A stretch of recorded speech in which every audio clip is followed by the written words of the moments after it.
Pink buses کیا تھا؟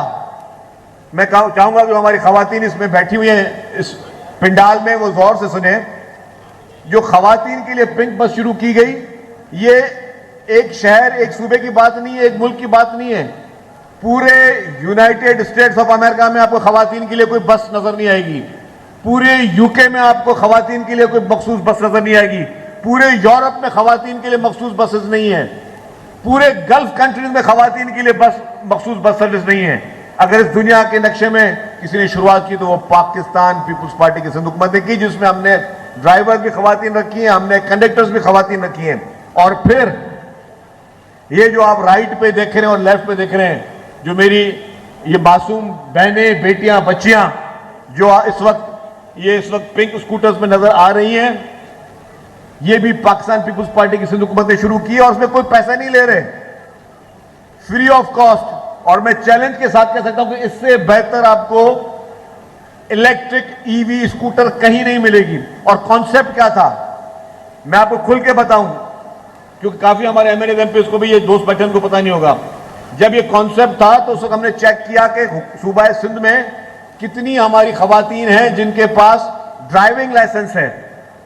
تو آپ کو بتاتا چلوں، پورے سندھ صوبے میں 150 خواتین تھی جن کے پاس موٹر بائک کا لائسنس تھا. پورے سندھ بھر میں 150 خواتین. اور آج اگر آپ ٹریفک پولیس سے معلوم کریں، 20,000 خواتین نے اپلائی کیا ہے ڈرائیونگ لائسنس. یہ چینج آف تھاٹ ہے. اس طریقے سے آپ اپنی جو ریگولیشن لے کے آتے کس طرح لے کے آتے، اس کا مقصد کیا تھا کہ بھائی وہ خاتون جس کو گھر سے اگر پڑھنے کے لیے بھیجے تو شاید کوئی بھائی اٹھ کے بولے گا، کوئی والد بولے گا کہ نہیں تم باہر نہیں جا سکتی، کہ بس میں کوئی خدا نہ خاصا کوئی تمہیں دھکا نہ دے دے، کوئی تمہیں میلی آنکھ سے نہ دیکھے. اس کو ایک وہ پرابلم، جو ساری چیزیں ہیں یہ جینوئن چیزیں ہیں، تو وہ تو اپنے خواتین کو گھر سے باہر نکلنے دیتے نہیں تھے. تو ان کی اس سوچ کو تبدیل کرنے کے لیے ہم نے پہلے تو پنک بسز شروع کی کہ جی پنک بسز شروع کریں. اور پنک بسز شروع کرنے کا مقصد یہ ہے کہ خواتین جو ہیں وہ، جس میں ڈرائیور بھی خواتین، جس میں کنڈکٹر بھی خواتین، محفوظ سوچ کے ساتھ محفوظ طریقے سے گھر سے جائیں. اپنے تعلیمی ادارے میں جانا چاہتی ہیں، اپنے کسی روزگار کے لیے جانا چاہتی ہیں، جائیں اور عزت سے اسی طرح واپس آئیں.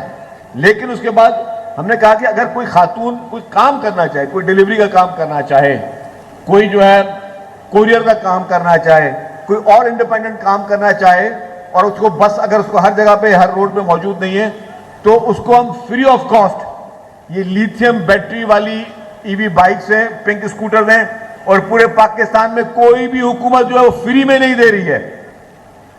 ایک اور صوبہ دے رہا ہے، وہ بھی کچھ پیسے چارج کر رہا ہے. یہ واحد صوبہ ہے جو فری آف کاسٹ آپ کو ہیلمٹ دے رہا ہے، فری آف کاسٹ آپ کو یہ پنک اسکوٹر دے رہا ہے، فری آف کاسٹ ہم ٹریننگ بھی کروا رہے ہیں کہ آپ کو سیکھنا بھی ہم سکھا رہے ہیں. جس میں شکر گزار ہوں KFC کا. KFC نے بھی پورے پاکستان میں کسی ایک ہی پروجیکٹ کو والنٹرلی اسپانسر کیا، جس میں اسکوٹرز وغیرہ میں جو ہے کوئی نہیں ہے انوالومنٹ، صرف اور صرف وہ ہمیں ڈرائیونگ سیکھنے میں اور لائسنس میں اسپانسرشپ کر رہے ہیں. وہ ہمارے ایک دوست نے کہا کہ جی ہم نے شاید کوئی اس پروجیکٹ میں کوئی ڈونر ایجنسی، اس پروجیکٹ میں کوئی ڈونر ایجنسی بھی نہیں ہے. یہ 100% یہ پروجیکٹ سندھ حکومت کے فنڈز پہ چل رہا ہے. اور میں نے کہا کہ ابھی جیسے میں نے بتایا کہ 20,000 خواتین نے اپلائی کیا ہے. میں سب کو بتانا چاہتا ہوں کوئی سفارش اس میں نہیں ہے، کوئی سفارش نہیں ہے. نہ کسی کے پاس جانے کی ضرورت ہے، نہ کسی الیکٹڈ نمائندے کے پاس جانے کی ضرورت ہے، نہ کسی وزیر کو سفارش کرنے کی ضرورت ہے. جس کے پاس بھی ویلڈ ڈرائیونگ لائسنس، لرنر پہ ہم نہیں دے رہے، جس کے پاس بھی ویلڈ ڈرائیونگ لائسنس ہے اور اس کے پاس یہ ثبوت ہے کہ جی وہ کہیں کام کرتی ہیں، مقصد یہ ہے کہ وہ کہیں پہ جاب کرتی ہیں، کہیں پڑھتی ہیں، پروف آف ورک، تو آپ کو یہ pink scooter free of cost ملے گی. یہ 7 سال تک آپ ٹرانسفر نہیں کر سکتے، نہ اس کو آپ سیل کر سکتے ہیں، نہ آپ اس کو پرچیز کر سکتے ہیں.